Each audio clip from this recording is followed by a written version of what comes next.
ከአንደበታችን የምናወጣቸው ቃላቶች የምንሰማቸው ቃላቶች እኛ ላይ ያን ያህል ተጽዕኖ አለባቸው። አሁን ለዚህ ነው በራሳችን ላይ የምናወጣቸው አዋጆች በራሳችን ላይ የምናገራቸው ዝም ብዬ ነኝ ማልሳካልኝ ነኝ እኔ ማረባ ነኝ እኔ እድለቢስ ነኝ እኔ ምን እያልኩኝ ከተናገርኩ እኔ ላይ የሚያመጣውን ተጽዕኖ እኛ ከሚገባን በላይ ቃላቶች ኃይል አላቸው። በጣም መስበር ይችላሉ፣ በጣም መጠገን ይችላሉ። በራሳችን ላይ የምናውጃቸው ነገሮች የምናገራቸው ነገሮች ኃይል አላቸው፣ በጣም ከመጠን በላይ ኃይል አላቸው። እና ዛሬ ማድረግ የምንፈልገው ምንድነው? የምናውጃቸው አዋጆች እንዲስተካከሉ በራሳችን በልጆቻችን ላይ። እኔ አሁን ዘመዶች እሰማለሁ። ዘመድ ይመጣል፣ አክስት አጎት ይመጣል። አክስት አጎት ይመጣና እንዴ አንቺ እናትሽ ቆንጆ፣ አባትሽ ቆንጆ፣ እህቶችሽ ቆንጆ፣ አንቺ እንዴት ነው ፉንጋ ይሆንሽው ይሏታል። በመጡ ቁጥር አክስትየው ይሄንን ይሏታል። ትስቃለች። እሷ ግን የሚያመጣባት ተጽዕኖ ግን ቀላል አይደለም። እኔ የምለው አባትህ ረጅም፣ እናትህ ረጅም፣ ወንድሞችህ ረጅም፣ አንተን ምንድነው እንደዚህ ያሳጠረህ ይለዋል። አጎትየው መጥቶ ምን እያደረገ እንደሆነ አያውቅም። እንዴት እየጎዳው እንደሆነ ሰልፍ ኮንፊደንሱን የወደፊት ሰልፍ ኮንፊደንሱን እንዴት እየገደለው እንደሆነ አያውቅም። ጭንቅላት ውስጥ ይሄ ልጅ ስቆ ግን ሳብኮንሺየስሊ በቃ ኮንፊደንስ እንዲያጣ ነው የሚሆነው።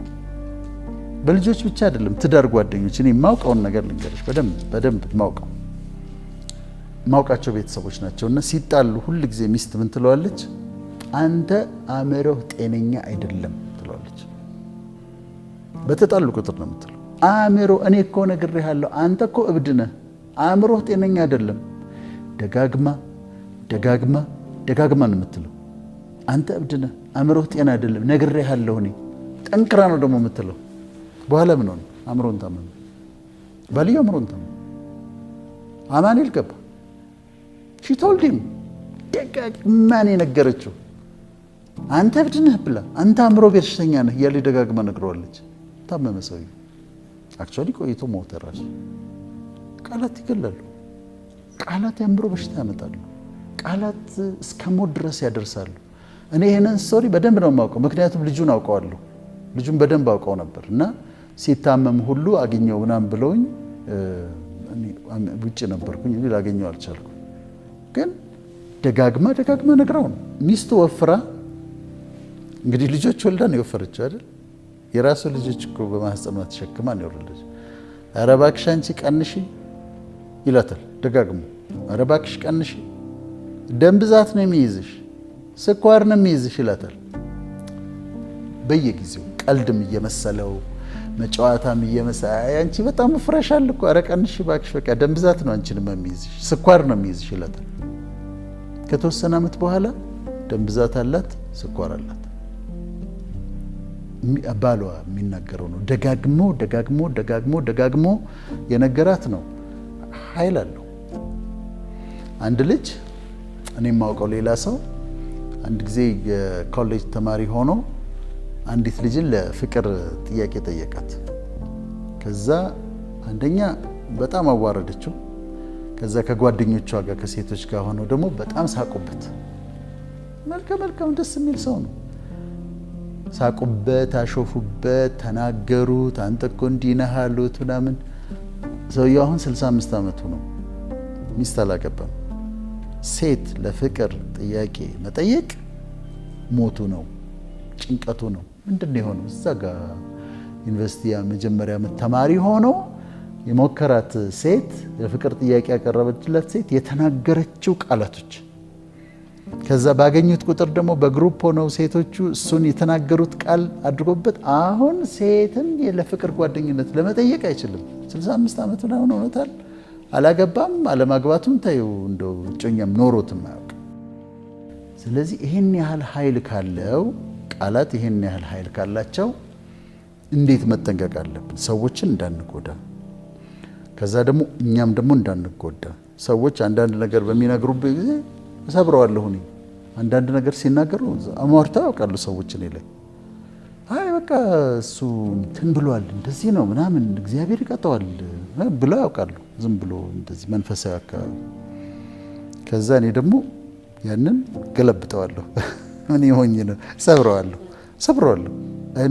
እንትን ነው ይሞታል ሲሉ እኔ በህይወት እኖራለሁ እላለሁ። አይ እድሜው አጭር ነው ካሉ እኔ 90 ምናምን ድረስ ነው እንደው ምን ኖረው እላለሁ። እንደው አስረዝመዋለሁ እስከ 91 ዓመቴ እኖራለሁ እላለሁ። ዝም ብለው ከመሬት ተነስቶ አሞታል እኮ ምናምን ካሉ እኔ ጤነኛ ነኝ ብዬ አውጃለሁ። አዋጅን በአዋጅ ታውጃለሽ፣ ንግግርን በንግግር ትሰብሪያለሽ። ምክንያቱም ሰዎች የሚናገሩት ነገር ኃይል ስላለው ካልሰበርሽው ከነሱ የወጣውን ኔጌቲቭ ጠማማ ንግግሮች፣ አሉታዊ ንግግሮች አንቺ ደግሞ ፖዚቲቭ በሆኑት ለውጠሽ ትሰብሪያለሽ። ይቻላል እንደዛ ኢነርጂን በኔጌቲቭም በፖዚቲቭ ማጥፋት ይቻላልሽ። እና እኔ አንዳንድ ነገሮች ሲነገሩብኝ ዝም ብዬ ላይ ሄጄ በተቃራኒው ሰብረዋለሁ። ያላሰብኩት እንደውም ያሳስቡኛል። እና እንደዛ መደረግ አለበት።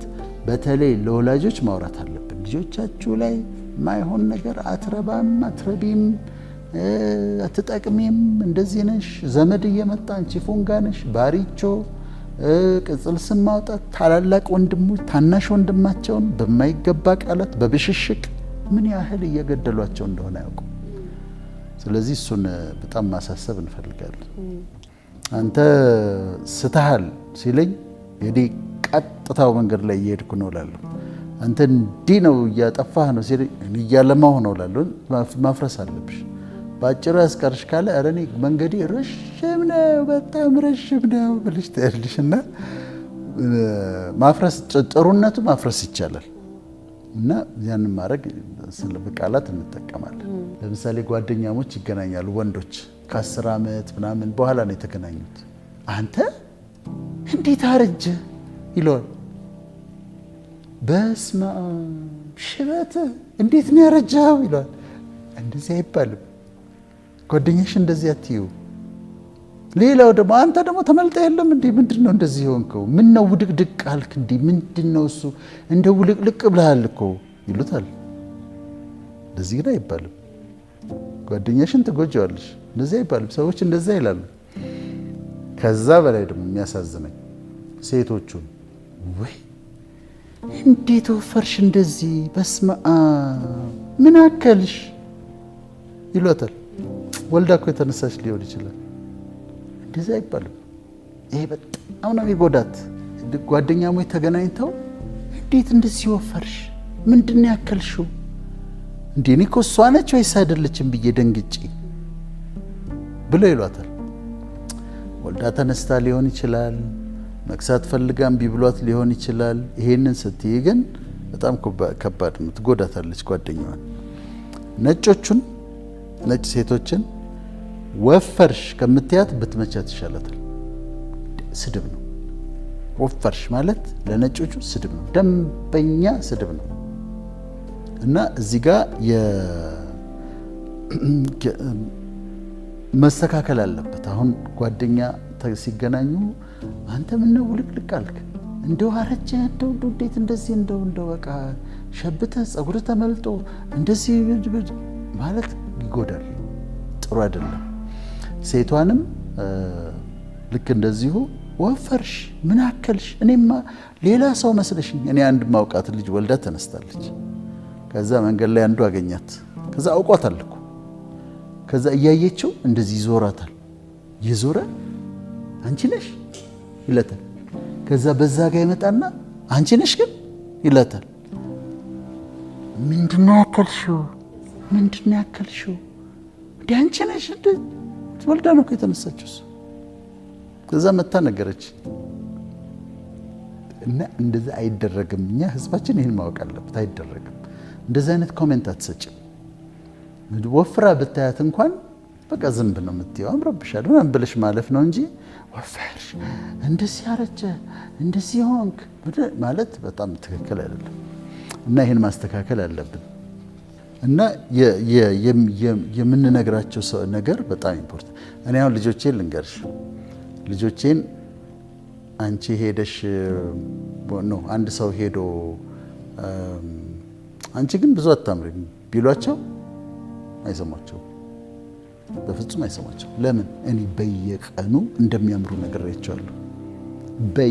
ኤቭሪ ሲንግል ዴይ ቆንጆ ነሽ ብዬ ነግሬያታለሁ ለሁለቱ። ስለዚህ አሁን ቆንጆ ነሽ ብታያት ነው የሚሉሽ። በቃ ፋክት ነው ለነሱ። ለምን? ከኔ ሰምተውታል። እኔ ደጋግሜ ነግሬያቸዋለሁ። ሲያድጉ ካደጉ በኋላ አንድ ወንድ መጥቶ ስለ መልካቸው ኔጌቲቭ ነገር ኮሜንት ሊያደርግ ቢሞክር አይቀበሉትም። ምክንያቱም እኔ ደግሜ ነግሬያቸዋለሁ። ትምህርት ጎበዝ ናቸው ብዬ ደግሜ አንደኛ ውጡ ምናምን አልኳቸው። ግን ዩ አር ብሪሊየንት፣ ይህ እያንዳንዳቸው የራሳችሁ ስጦታ አላቸው ብዬ ደጋግሜ ነግሬያቸዋለሁ። ያ ይወጣል። እና አሁን አንዳንድ ሴቶች ያገኛለሁና አንዷ ምን አለችኝ አንድ ቀን አላገባችም እና ያው ሳላገባ 40 ዓመት ሞልቶኛል፣ ግን አለች ቆንጆ ስለሆንኩ ኤኒ ታይም ማግባት እችላለሁ አለች። አሁን ምን ማለት ነው? ሳምባዲ ነግሯታል፣ ቆንጆ እንደሆነች ነግሯታል። እና የምታውቀው በጣም ቆንጆ እንደሆነች ጥርጣሬ የላትም። ቆንጅናዋን ጥርጣሬ ቆንጆ ስለሆንኩ 40 ዓመት አልፎኛል፣ ግን ቆንጆ ስለሆንኩ ከፈለኩት እድሜ ላይ ማግባት ትችላለሁ ትላለች። ጥሩ ነገር ተነግሯታል ማለት ነው። ወንዶችም ያው እንደምታውቀው እኔ ሞገሴ በጣም ትልቅ ነው፣ ሰዎች በጣም ነው የሚወዱኝ፣ በጣም ነው የሚቀበሉኝ ይልሻል። አንድ ሰው ነግሮታል እንደዛ ብሎ እና ጥሩ ነው የምንናገርባቸው ነገሮች በጣም ጥሩ ነው። እየኮሩ ሳይሆን አንዳንዶቹ የተነገራቸው ነገር ነው።